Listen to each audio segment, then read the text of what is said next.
Jedno z najzaujímavejších a najuniverzálnejších plemien sa stal nemecký ovčiak. Používa sa väčšinou na pachové práce, to je jednak stopy, jednak špeciálne pachové práce, hľadanie výbušnín, zbraní, vyhľadávanie drog. Plemeno nemecký ovčiak patrí medzi mladé. Najznámejšie meno spájané s touto rasou je Max von Stepnitz. Zapodieval sa na jeho vzniku a považuje sa za otca nemeckého ovčiaka. Vlastne je prešľachtený len nejakým domácim psom a vlkom. Prvý nemecký ovčiak bol Hornát von Graffard a prvá sučka Marie von Graffard. Vznikol ovčiak, ktorého postavili do úplne iného svetla, aj keď bol určený na zaháňanie stád. Charakteristickú vlastnosť, ktorú bolo treba využiť, bol strážny inštinkt psa. Využíva sa už na pastierské účely veľmi málo, používa sa v služobnom pomere, to znamená, že... Schopnosti, ktoré si už policajné zložky plne overili, sa po vypuknutí prvej svetovej vojny začali využívať v armáde. Boli nesmierne cenné pri strážnej službe, kde psom umožňovali varovať hliadky pred útokom nepriateľa. Tieto vlastnosti sa využívali aj pri vyhľadávaní ranených vojakov na boisku či doručovaní pôšt do zákopov. Počas druhej svetovej vojny si toto plemeno obľúbil aj nemecký diktátor Adolf Hitler a svojho psa pomenoval Blondy.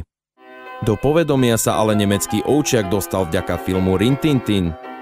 Na filmovom plátne sa ukazuje jeho povaha a múdrosť. Keď v roku 1920 odvysielali film Rin Tin Tin, získali 10 000 fanúšikov za jeden víkend. Tento film spôsobil, že nemecký ovčiak sa stal jeden z najobľúbenejších plemien sveta. Nemecké ovčiak, jedno plemeno je také, ktoré sa dá ľahko športovou metódou, hravou metódou vycvičiť. Má dokonalú stavbu tela, ktorá mu dopomáha k jeho pohybovým vlastnostiam. Jeho celé telo je pokryté hrubou dvojitou srsťou. V lete chráni pred teplom, pred prehrievaním, v zime zase pred chladom.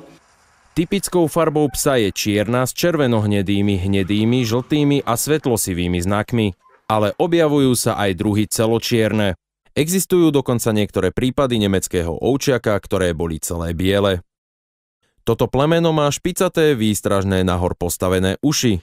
Šteniatá ich majú naopak voľne visiace. Dospelý pes má vynikajúci sluch a započuje svojho pána alebo inú osobu na veľkú vzdialenosť. Týmito vlastnosťami sa pomerne dosť podobajú vlkom. Ich chvost dosahuje najmenej ku pätám, nesený v miernom oblúku nadol. Na spodnej strane je srsť dlhšia, čo je znovu vlastnosť dosť podobná s vlkom. Okolo roku 1920 sa snažili krížiť toto plemeno s vlkom, ale tento pokus dopadol zle. Vzniklo nezvládnutelné plemeno so zlými vlastnosťami. Nemecký ovčiak má nožnicový skus. Má 42 zubov, začínajú samozrejme rezáky, potom sú špicáky, moláre, premoláre a stoličky. Takisto ako aj u ľudí, len nemecký ovčiak má o 10 zubov viac. Nemecký ovčiak vie vyvinúť so svojím stiskom približne 50 kg na centimeter štvorcový. Kvalita chrupu je dôležitá, predovšetkým preto, že lebo psi robia aj zásahy, zadržanie a bez dobrého záhryzu a zákusu vlastne by boli vyradené z chovu. Tvar lebky je klinovitý, dlhý. Žiadny pes, si dovolím tvrdiť, nevypracuje takú stopu ako nemecký ovčiak. To je predurčené tým, že má dlhý nos. To znamená, že má obrovské množstvo čuchových buniek.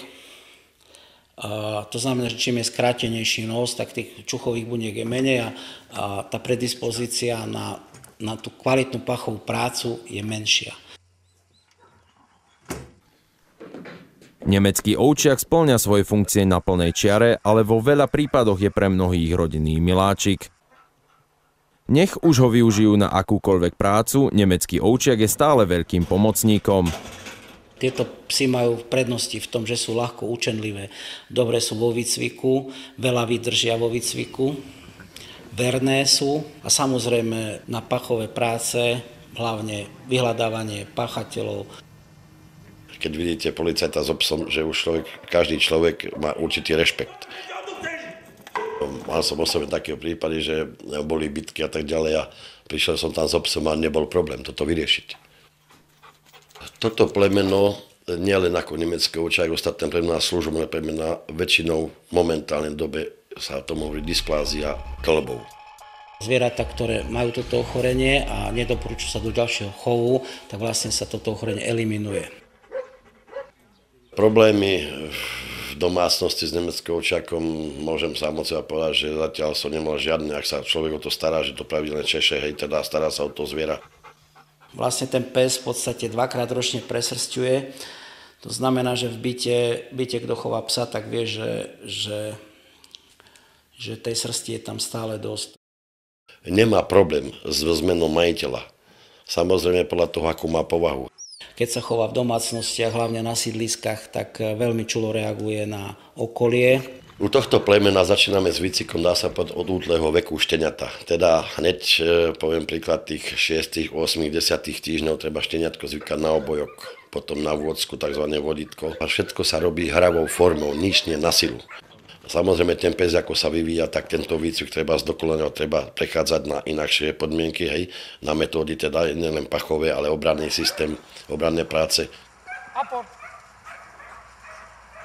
Vycíti svojho pána, na ktorého si zvyká. Záleží na tom, aký ten majiteľ je, hej, aký vzťah má k tomu. Bez dobrého nadväzaného kontaktu medzi psom a psom nikdy tá práca nemôže dobre fungovať. Deťom si dajú robiť niektoré veci tak, škrabať a ťahať sa za nos, za uši, ktoré by dospelý človek nemohol robiť. Väčšinou sú k deťom veľmi, ako by som povedal, vľúdne. Je domestikovaný do toho spôsobu, že je spoločenský. Spoločenský, to znamená, vie v spoločnosti človeka veľmi dobre žiť, prispôsobiť sa jeho podmienkam.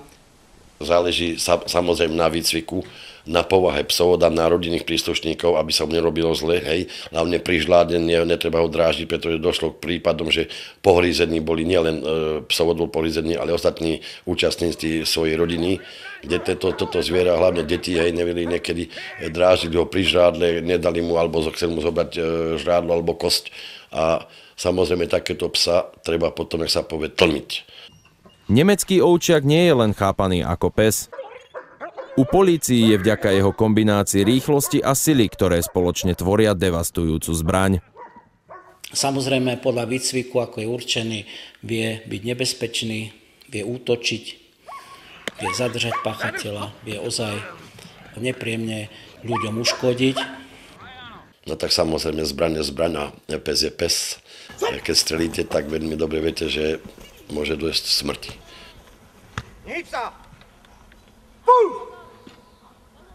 Nemecký ovčiak ako plemeno vždycky sa používal na zadržanie pachateľov alebo nebezpečných pachateľov.